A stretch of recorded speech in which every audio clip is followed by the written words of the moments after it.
प्रिय विद्यार्थियों, आज हम दूसरा टॉपिक शुरू करने जा रहे हैं 10th क्लास का, जिसका नाम है वास्तविक संख्या। अब आज हमारा टॉपिक है वास्तविक संख्याएं।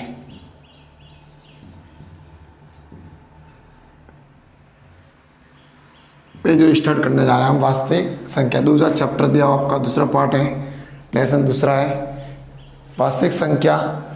पढ़ने से पहले हम देख लो संख्या के बारे में पढ़ते हैं। तो संख्या में जैसे बहुत सारी संख्या दी हुई है, जैसे हमने पढ़ा हुआ है। सबसे पहले संख्या इसमें देखते हैं, वास्तविक संख्या में जैसा दिया हुआ है तो पहले संख्या जैसे आती है हमारी प्राकृत संख्या। थोड़ा संख्या के बारे में पढ़ लेते हैं। मतलब प्राकृत संख्या दिया हुआ सीधा सा वे संख्या जिनसे वस्तुओं को गिना जाता है। मतलब हम कोई भी वस्तु गिनने के लिए जिस संख्या का प्रयोग करते हैं वो हम प्राकृत संख्या कहलाती है। जैसे प्राकृत संख्या 1, 2, 3, 4, 5 डॉट डॉट, ये सभी प्राकृत संख्या कहलाएगी। उसके बाद दूसरी आती है पूर्ण संख्या।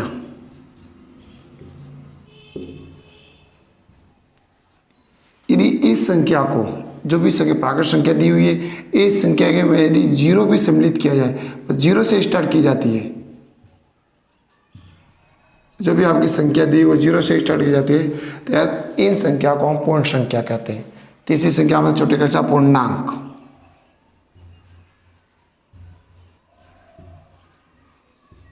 पूर्णांक संख्या, था पूर्णांक संख्या आपको पता दो प्रकार की हमके, एक हमने पढ़ी धनात्मक, जिसको बोलते हैं धनात्मक पूर्णांक। दूसरी संख्या हमने पढ़ी ऋणात्मक, जिसको हम ऋणात्मक पूर्णांक पढ़ते हैं। मतलब प्लस वाली संख्या जैसे दिया हुआ है -2, -3, -4, माइनस, ये सभी आपके धनात्मक, मतलब प्लस प्लस प्लस प्लस ये धनात्मक, और -2, -3, -4, -5, तो ये तीन संख्या हमने पढ़ चुके। उसके बाद आगे वाली संख्या हमने पढ़ी है परिमेय संख्या।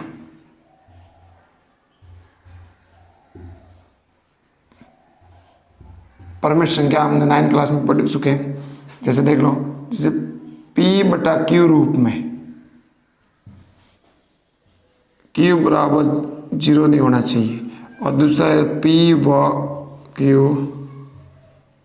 दोनों पूर्णांक हो, मतलब धनात्मक भी हो सकती है और ऋणात्मक भी। तो ऐसी से जितनी भी संख्या कहलाएगी वो परिमेय संख्या, मतलब अंश बटा आर का रूप होना चाहिए। Q बराबर 0 नहीं होना चाहिए, और P और Q दोनों पूर्णांक हो। जैसे करके इसमें लिख सकते हैं संख्या बहुत सारी, जैसे 1/2, 3/2, -5/2, 0 इत्यादि परिमेय संख्या। तीसरी इसमें आती है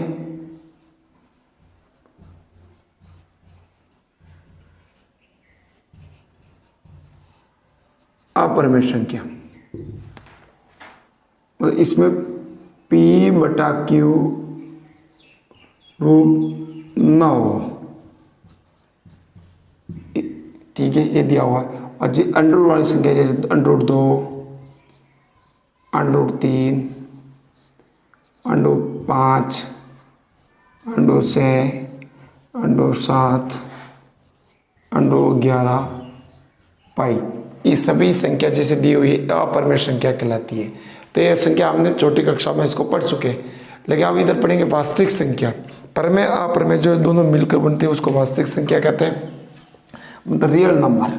तो रियल नंबर अब हम स्टार्ट करने जा रहे हैं वास्तविक संख्या। तो ये दी हुई थी आपके कुछ संख्याओं के बारे में जानकारी।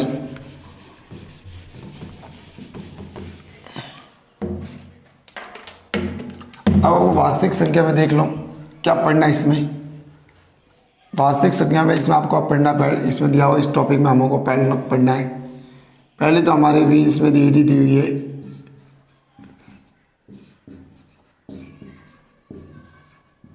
इक्वल विभाजन विधि।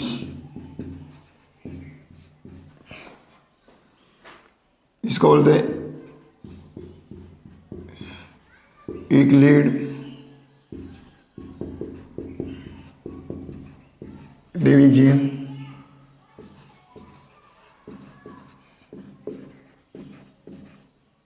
एल्गोरिथम, ये आपका फॉर्मूला दिया हुआ इसमें,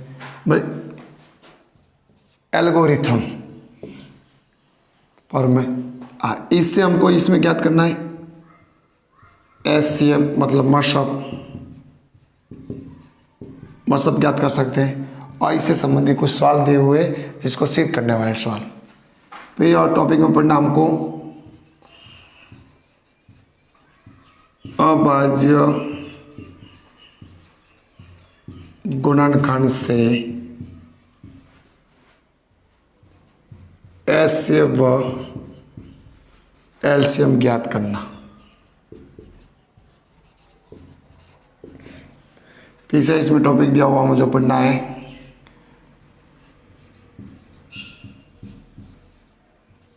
अपरिमेय संख्या, जैसे √2, √3, √5, √7 को सिद्ध करना। और चौथा इसमें टॉपिक दिया हमारा शांत व अशांत, शांत व अशांत दशमलव प्रसाद। ये 3 हमको इसमें पढ़ना है। 4 इसमें दिया हुआ, 4 हमको इस पार्ट में वास्तविक संख्या में हम पढ़ेंगे। तो सबसे पहले अब हम आज का स्टार्ट करते हैं। सबसे पहले इक्विलिब्रियम विभाजन वाला, इसमें कुछ सवाल भी दिए हुए और इसमें आपको एचसीएफ ज्ञात करना है। तो सबसे पहले तो देखो इक्विलिब्रियम विभाजन है क्या। तो इक्विलिब्रियम विभाजन प्रमेय का विधि दी हुई है, ये आपकी इक्विलिब्रियम विभाजन दिया हुआ, इससे हम ज्ञात करें मतलब इक्विलिब्रियम विभाजन, इक्विलिब्रियम डिवाइजेशन और एल्गोरिथम। इसका दूसरा नाम आपको ध्यान रखना है एल्गोरिथम थ्योरम भी इसको कहते हैं। अतः इसको विधि को हम जो करेंगे हाल कोई भी सवाल, इसको हम बोलेंगे कलन विधि। अब इसका फॉर्मूला आपको याद रखना है a + b³ + r। ये आपका फॉर्मूला a + b³ + r, ये आपका एल्गोरिथम मतलब इक्विलिब्रियम विभाजन का फॉर्म दिया। a का मतलब इसमें दिया हुआ है भाज्य होता है, भाजक इंटू भागफल, और r का मतलब यहाँ होता है शेषफल। और इसकी कंडीशन आपको याद रखना है 0 का मान, r का मान 0 से बड़ा या 0 के बराबर, लेकिन b से हमेशा छोटा होगा। r बड़ा b, मतलब r का मान b से हमेशा छोटा होगा। तो इसमें आपको ध्यान रखना r का जो मान है वो 0 हो सकता है या 0 से बड़ा हो सकता है, लेकिन जो b होगा उससे हमेशा छोटा होगा। जैसे इस प्रकार, जैसे b का मान हमारे पास 4 है तो r के मान हो गए जाएंगे 0 हो सकता है, 1 हो सकता है, 2 हो सकता है, 3 हो, लेकिन 4 नहीं होगा, b से हमेशा छोटा होगा।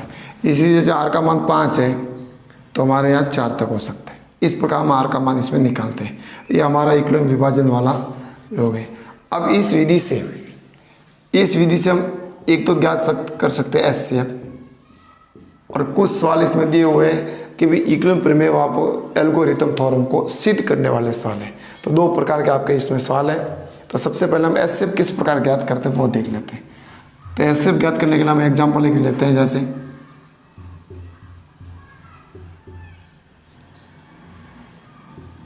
35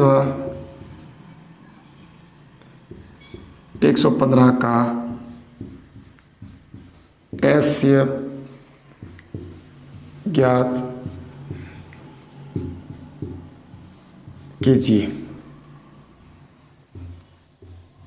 इसको हल कर रहे हैं, क्या आसानी से सवाल समझ लो। एक सबसे पहले इसमें आपको देखिए एचसीएफ ज्ञात करना है, तो 2 संख्या एचसीएफ इसमें सिर्फ ध्यान रखना है ये विधि 2 धनात्मक पूर्णांकों पर लागू होगी। 2 धनात्मक पूर्णांकों के लिए दो धनात्मक पूर्णांक संख्या दी हुई है, उस संख्या का हम एचसीएफ इक्विलिब्रियम विभाजन एल्गोरिथम प्रमेय से कर सकते हैं।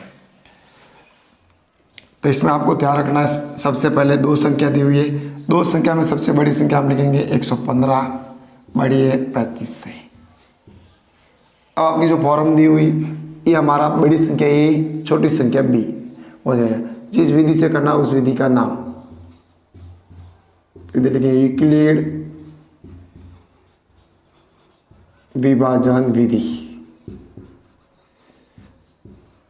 सूत्र हमारा ए बराबर बी क्यू प्लस आर।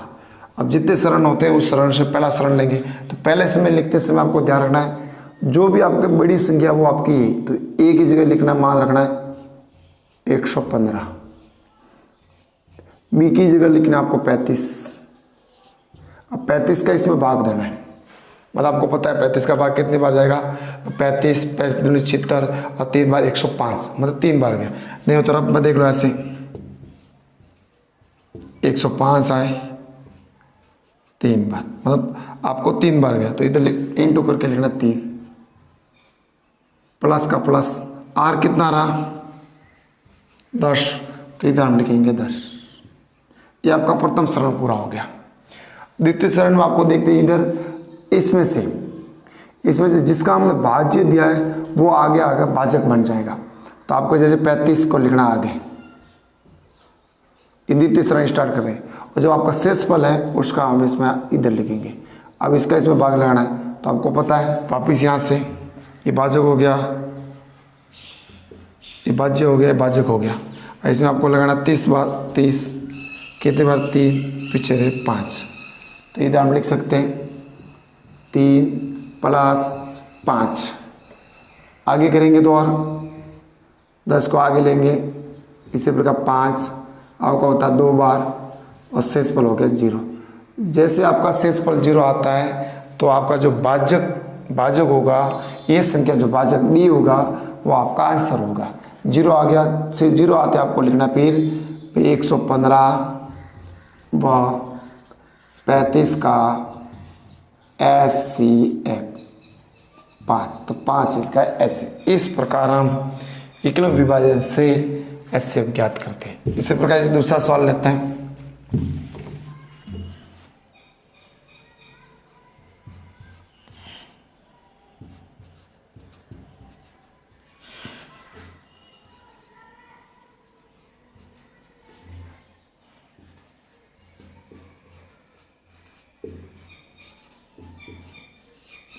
एक 125 व 630 का HCF ज्ञात कीजिए।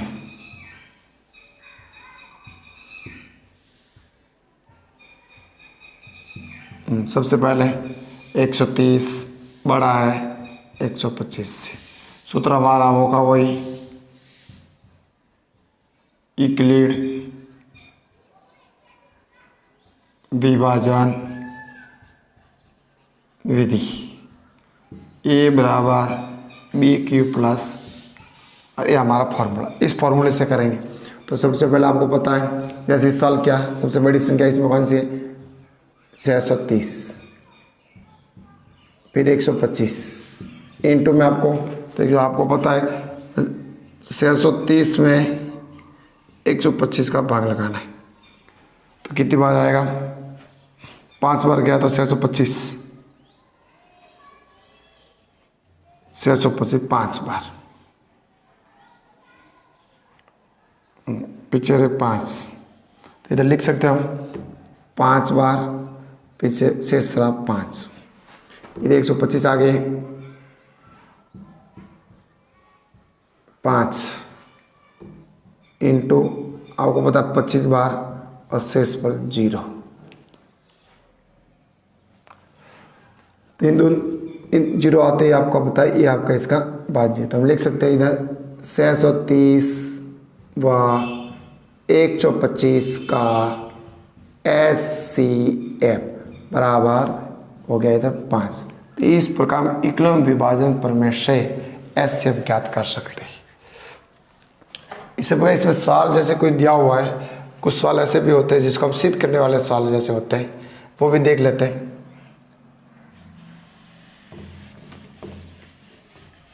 सवाल देते हैं, अब आगे हमको तीसरा देख लेते हैं इसका।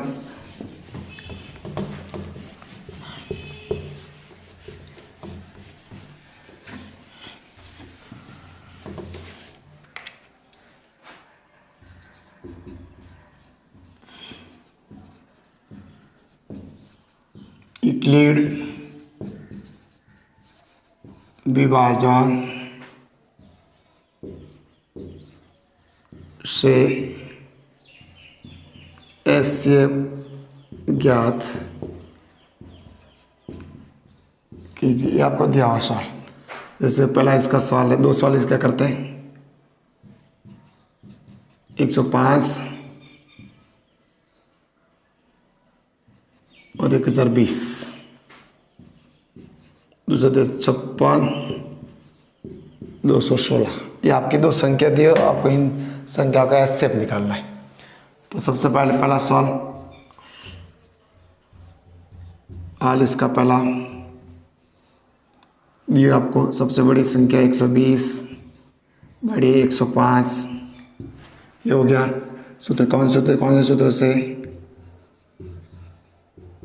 यूक्लिड विभाजन से a बराबर BQ प्लस R। अब सबसे पहले 1020 पहले चरण में आपको 1005, और जब सीधा सा दिया हुआ है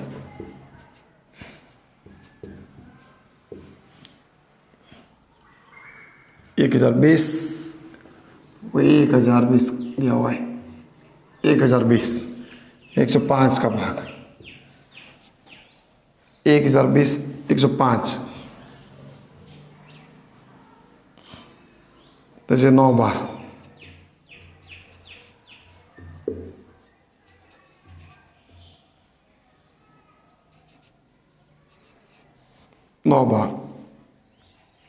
945, इधर 9 शेष रहे 0 8। 105 का इसमें वहाँ पे एक बार, पीछे रहे 5 2, इसमें 75 5 5 रहे, इधर 25 5 पर 6 पर आ गया। तो इस प्रकार लिखते हैं, जैसे 105 का इसमें भाग देते 9 बार, और शेष फल हमारा रहता है यहाँ से 9 बार भाग दिया, शेष फल रहा हमारा 80। तो इधर हम लिखेंगे 80। ये प्रथम शरण। द्वितीय शरण में 105 80 का भाग देना एक बार ही जाएगा, और शेष फल रहेगा आपका, जैसे रहा इसमें शेष फल 25 लिखे। अब इधर वापस तीसरा शरण 80 लिखेंगे, 25 का भाग, तो आपको बता 3 बार 75, पीछे रहे 5। अब इधर 25 5 भाग गया 5 बार प्लस के 0। तो ये हमारा जो आता है, जो बी आपका दिया हुआ है, आपका आंसर हो जाएगा। तो आंसर हमारा हो गया 5, किसका हुआ? 120 व 105 का एचसीएफ बराबर 5। इसका आंसर इस प्रकार यूक्लिड विभाजन से ज्ञात करें। दूसरा सवाल देख लो आप। दूसरा सवाल भी इसी प्रकार करेंगे हम।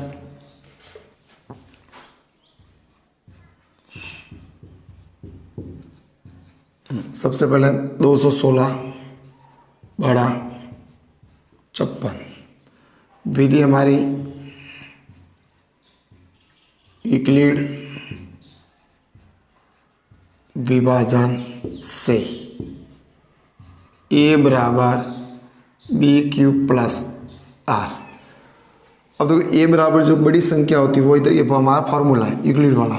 अब जो बड़ी संख्या कौन सी है? में से 216 इसमें हमको 56, अब 56 भाग दिया तो रब में करेंगे इधर, फिर 216 में आपको 56 का भाग लगाना है। तो आपको पता है कि ये 4 बार गुणा करते हैं तो 24, 2, 20, 22, ज़्यादा आ रहा है तो आपको 3 बार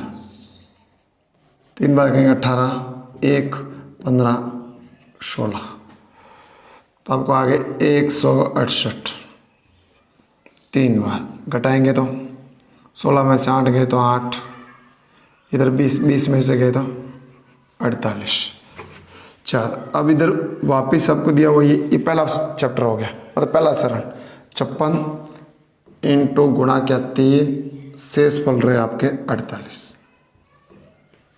दूसरे में आपको देखते हैं तो दूसरे में आपको 56 इधर आ जाएंगे, भाग किसका लगाना 48 का, ये 2 संख्या। अब जो ये 48 का भाग ये आपका 56, तो कितनी बार जाएगा 1 बार, शेष फल रहेंगे 8। तो आपको इधर लिखना है 1 और शेष फल आपके रहेंगे 8। अब 48 इधर आगे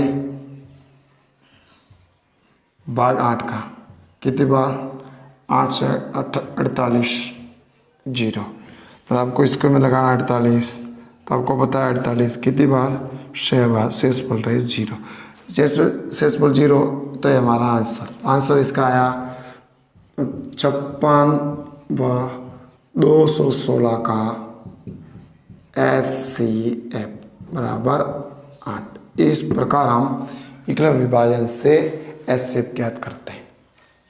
तो हमारा 2 सवाल हो गए। अब कुछ सवाल इसमें अलग से दिए होते, थोड़े सवाल इसी संबंधित दिया हुआ है। जैसे हम सवाल देखते हैं, इसके कुछ सवाल थोड़ा अलग दिए होते हैं। आपका जैसे सवाल दिया हुआ है, जैसे एकलव्य विभाजन प्रमेय से हम कर रहे हैं, इसका फॉर्मूला दिया हुआ आपका A बराबर BQ प्लस R विथ आपको कंडीशन आपको याद रखना है, R का मान 0 या 0 के बराबर, इधर आपको ध्यान रखना है R, और B से हमेशा छोटा होगा। ये इस प्रकार आपका दिया हुआ है। अब दर्शाए कि किसी धनात्मक सवाल आपका दिया हुआ है, दर्शाए कि किसी धनात्मक पूर्णांक का 3Q या 3Q प्लस 1 या 3Q प्लस 2 रूप होता है। ये आपको दर्शाना, मतलब आप सवाल आपका आंसर दिया, आंसर इस रूप में आपको आना चाहिए। कोई भी धनात्मक दिया हुआ है उसका रूप या तो 3Q या 3Q प्लस 1 या 3Q प्लस 2 रूप होता है। तो ऐसे सवाल करते समय आपको ध्यान रखना है, आपको सबसे पहले इसमें लिखना है माना धनात्मक पूर्णांक A, माना धनात्मक पूर्णांक A लिखा। उसके बाद आपको B इसमें से निकालना है, जो भी संख्या कंडीशन दी B आपको लिखना 3। फिर आपको एकलव्य विभाजन से ही कर सकते हैं इसको, क्योंकि ये आपका रूप दिया हुआ है, जैसे भाज्य भागफल प्लस शेषफल, सब शेषफल दिया हुआ। तो हम सूत्र लिखेंगे इधर एकलव्य विभाजन से, यह सूत्र हमारा A बराबर BQ प्लस R, और R की कंडीशन इधर है, मतलब R के मान, R के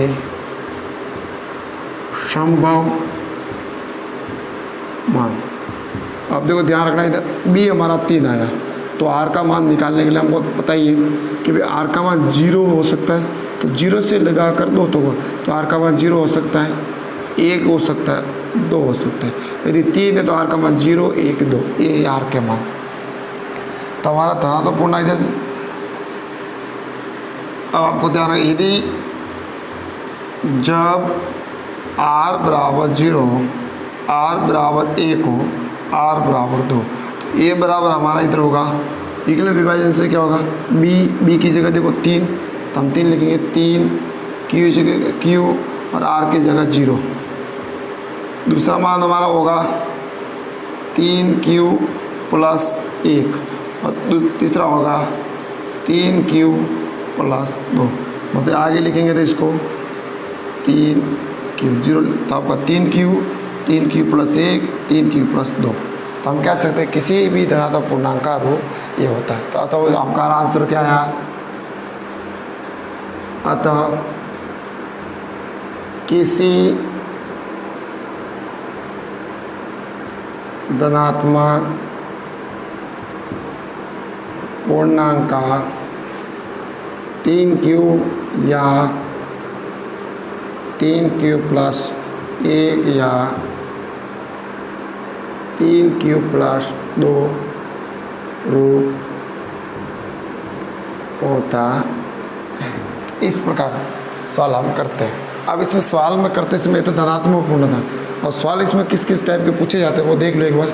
इसमें सवाल पूछा जाता है, पहला तो जैसे दिया वो आपका धनात्मक पूर्णांक,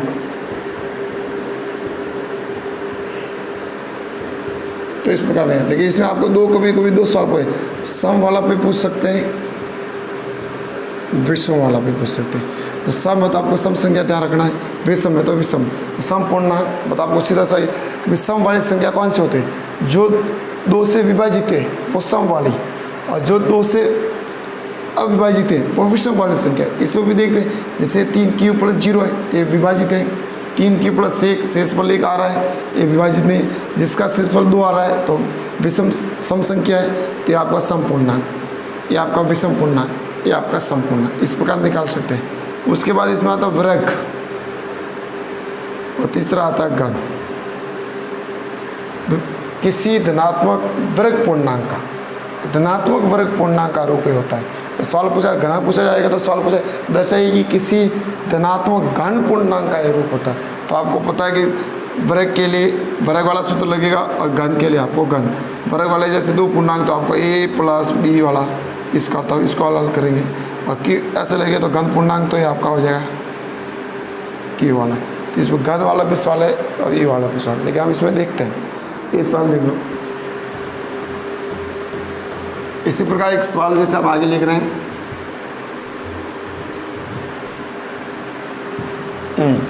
कि दर्शाएगी किसी धनात्मक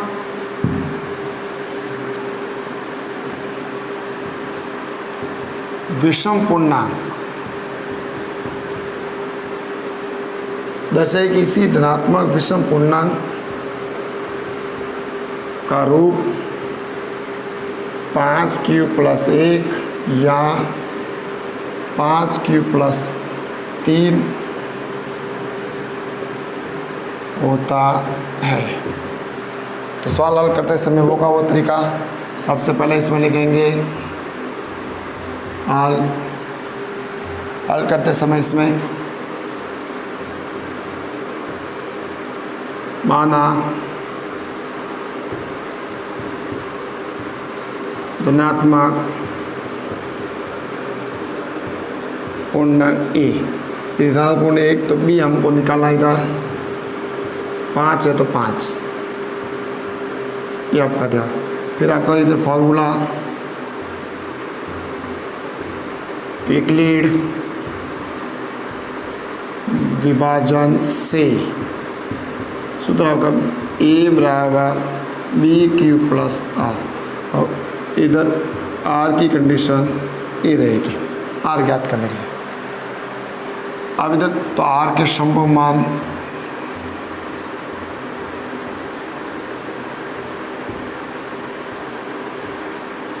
R के संभव मान इसमें देख लो 0, 1, 2, 3 और 4। अब इसमें आपने पूछा कि विषम धनात्मक पूर्णांक डायरेक्ट ज्ञात करना, तो विषम इसमें से आपको देखो संख्या कौन सी सम और विषम है।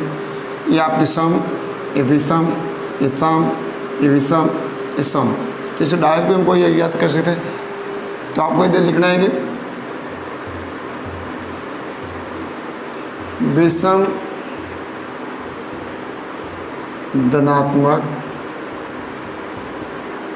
पूर्णांक, तो आपको R का मान लिखना है सबसे पहले। यदि R बराबर 1 तो ये बराबर हो जाएगा 5q प्लस 1। दूसरा आपको विषम संख्या लानी है 3, तो ये बराबर हो जाएगा 5q प्लस 3। अब इसमें 2 संख्या है, एक तो हमारी ये विषम संख्या, ये हमारी विषम। यदि इधर सम का पूछा होता तो हम सम वाली संख्या लेते हैं, यदि विषम का पूछा है तो हम विषम वाली संख्या लेंगे। तो इस प्रकार दो रूप आते हैं। तो हम कह सकते हैं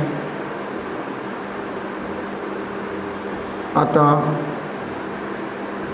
किसी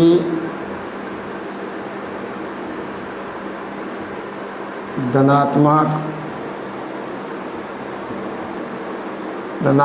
विषम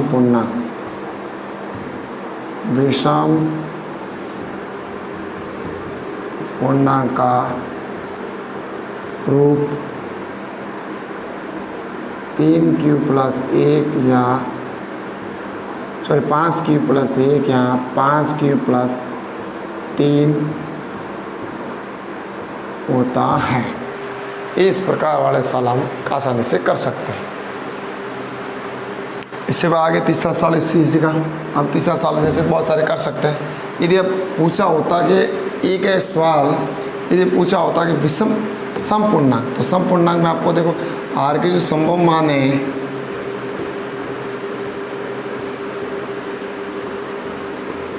0, 1, 2, 3 और 4, तो इसमें आपको सम वाले एक तो ये हो जाता, एक हो जाता, एक हो जाता, तो इधर आता सम धनात्मक पूर्णांक, सम धनात्मक पूर्णांक आर बराबर 0, आर बराबर 1, आर बराबर 3, ए बराबर इधर हो जाता 5q + 0, इधर हो जाता 5q + 2 और इधर हो जाता 5q + 4। यह आपके समपूर्णांक हो जाते। इस प्रकार हम निकाल सकते हैं। आगे वाला सवाल दिया हुआ है,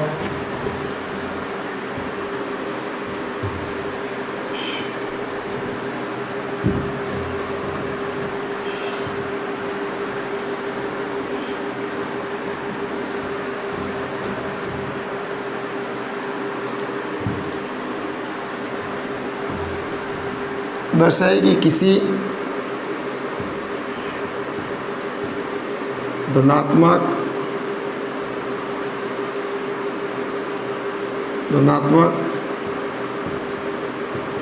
विषम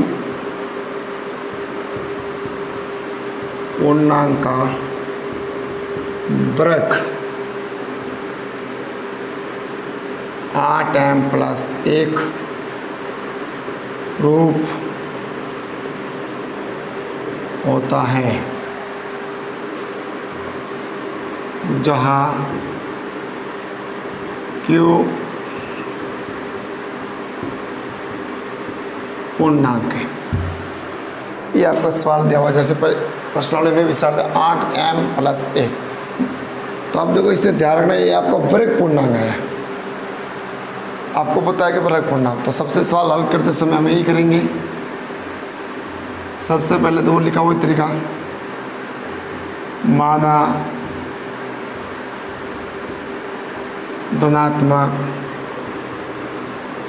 पूर्णांक, ये माना, तो बी इधर आप अब इधर ध्यान रखना जब संख्या वर्ग में 8 लेते हैं तो वर्ग 8 और 160 ज़्यादा हो गया, तो इसका आधा भाग हम ले सकते हैं, चाहे तो इसमें 4, इसको इस प्रकार ले सकते हैं।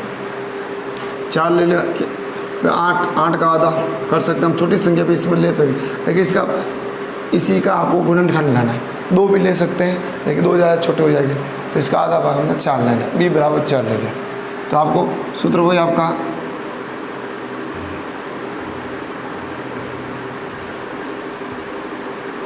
इगले विभाजन से a बराबर BQ + R, R की कंडीशन ये रहेगी, मतलब R के मान यदि आपका b बराबर 4 है तो R के मान 0, 1, 2 और 3।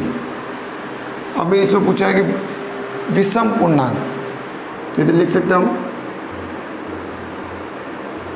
धनात्मक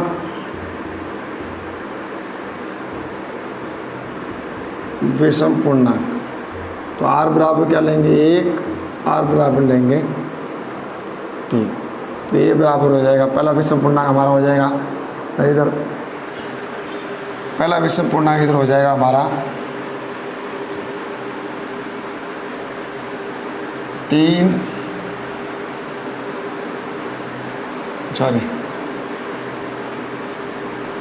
4 क्यूब प्लस 1 और दूसरा हो जाएगा 4 क्यूब प्लस 3। ये दो हमारे विषम पूर्णांक बनेंगे। अब ये तो विषम पूर्णांक तो आगे, ये हमारे विषम पूर्णांक, लेकिन इधर इसने पूछा है कि धनात्मक विषम पूर्णांक का वर्ग ज्ञात करना है। तो वर्ग ज्ञात करने के लिए हम इसका वर्ग करेंगे। तो सर सबसे पहला हमारा ए का वर्ग, तो पहला हमारा ये दिया हुआ है, इसको हल करते हैं। तो आपका ए 4 ए क्यू आपका, ये आपका ये ध्यान रखना दिया हुआ है। इसको हल करते हैं सूत्र से, तो इसका हो जाएगा 4 का वर्ग 66 क्यू स्क्वायर प्लस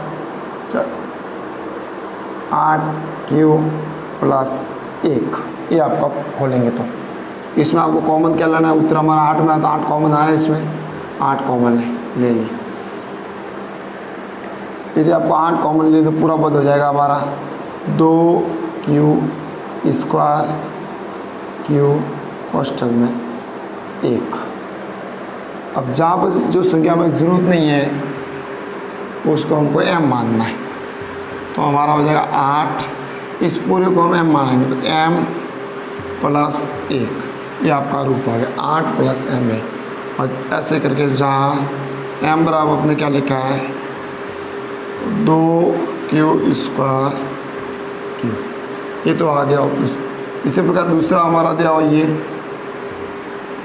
दूसरा धनात्मक पूर्ण ए स्क्वायर 4 क्यू प्लस 1 का, इधर 3 का, इधर इसको हल करेंगे तो 16 क्यू स्क्वायर, दोनों से गुणा 12 24 क्यू, और इसमें आ गया 9, इसको 16 क्यू स्क्वायर 24 क्यू के 8 कॉमन ले सकते हैं, इसका टुकड़ा कर सकते हैं 8 प्लस 1, इनमें कॉमन आ गया 8, तो पीछे रहा 2 क्यू स्क्वायर, इसमें से आ गया 3 क्यू, और इसमें से 1 पीछे रहा प्लस 1, तो हमारे इसको पूरे को क्या मानेंगे m, तो 8m प्लस 1। तो दोनों आपको क्या हल कर लिए, तो अब दोनों हम लिख सकते हैं। तो उत्तर हमारा अतः किसी धनात्मक पूर्णांक, मतलब आपको विषम पूर्णांक, धनात्मक विषम पूर्णांक का